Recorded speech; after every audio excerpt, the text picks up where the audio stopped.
Hi friends, మనం తినే ఆహారం మన జీవితం మీద ఎంతో ప్రభావితం చూపిస్తూ ఉంటుంది. వైల్డ్ లైఫ్ ప్రొటెక్షన్ మీద కేవలం కొన్ని జంతువులనే కాపాడుకుందామా? మన ఇంట్లో ప్రేమతో పెంచుకుంటున్న చిన్న కుక్క పిల్లకు దెబ్బ తాకుతూనే చాలా బాధ అనిపిస్తుంది.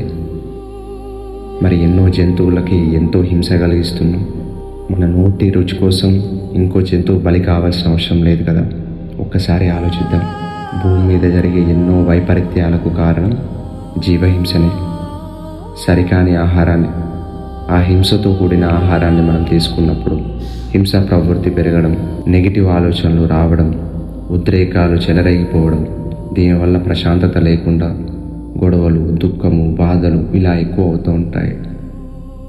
జంతువులను కాపాడుకుంటూ ధర్మ మార్గంలో, శాకాహార మార్గంలో మనం జీవించినట్టయితే మన జీవితం చాలా అద్భుతంగా ఉంటుంది. ఇప్పటికీ ఆప్షన్ మన చేతుల్లోనే ఉంది.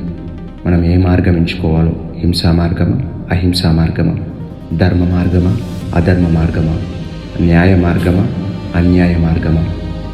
Thank you so much.